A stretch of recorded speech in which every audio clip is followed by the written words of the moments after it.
Hello and welcome. Today I'm going to be talking to you about the biggest weight loss myth out there and how it's making you fatter. The notion that weight loss is all about calories in versus calories out is a huge myth. So many people believe that weight loss is all down to portion control. And while, yes, there's something to be said for not overeating, I'm far more interested in what you're eating than how much of it you're eating.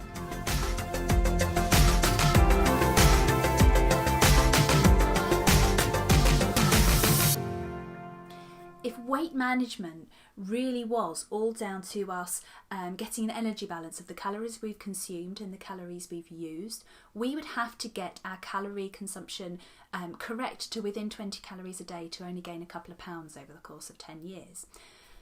That's just impossible. No one can do that.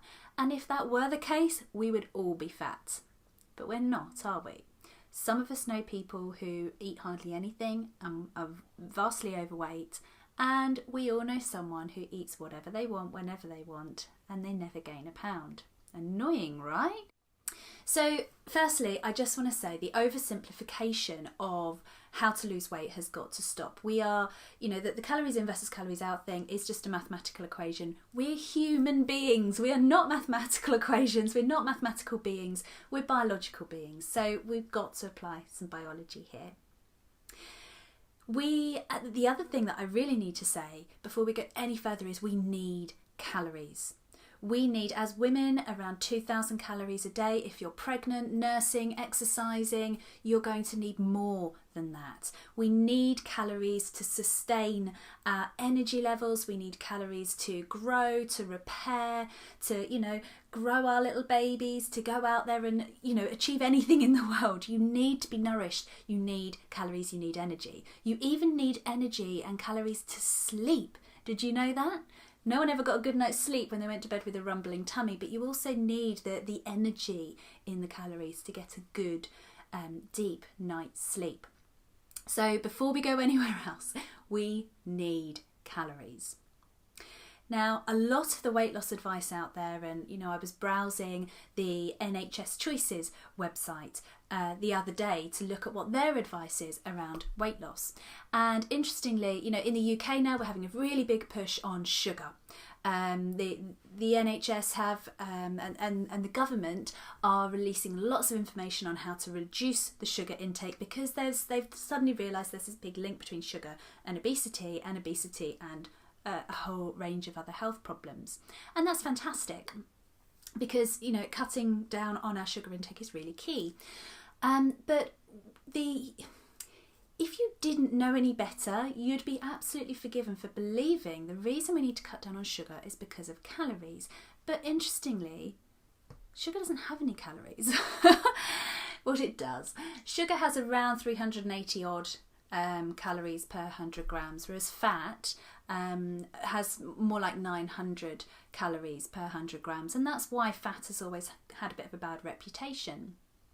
The problem is sugar has a whole vast range of other effects on the body that have an implication to our weight loss or gain, and that's why it's really key to cut sugar out, because it has other impacts on our health and on our body, but it's nothing to do with the calorie intake. The other thing that a lot of the kind of generic weight loss information out there doesn't cover is the fact that fat, although it's high in calories, is really important for our health. We mustn't start cutting fat out of our diet. So the generic stop overeating and stop eating junk advice, while okay and technically correct, it's not all that helpful. Because, as I mentioned earlier, what about these people that don't even eat their 2,000 calories worth of food a day and still are overweight? What are they meant to do? And what about these people that eat vastly over their 2,000 calories a day and they don't gain a pound? So the research tells us that people who have been on, that low fat and low calorie or calorie restrictive diets don't work in the long term. In fact, Research even shows us that if you've been on a calorie restrictive diet and then start eating normally again, you don't just gain the weight back on, you gain more weight than when you first started.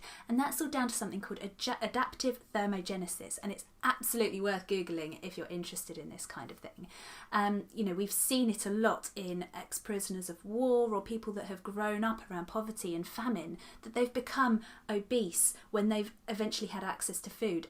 So let's just think for a moment about the kind of mindset stuff around a calorie restrictive diet.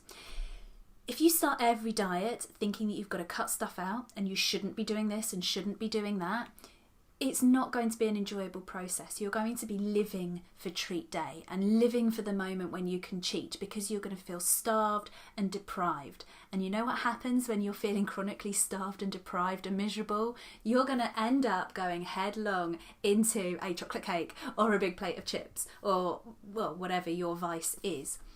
Maybe a bottle of wine. But the point is, none of us ever lived a happy and healthy life based on what we should and shouldn't be doing. You can't start a diet with feeling restricted and starved and deprived. I would like to introduce the idea of counting nutrients and not calories. There are so many amazing reasons to count nutrients. It turns the focus to nourishing, nurturing and loving our body instead of depriving and starving it.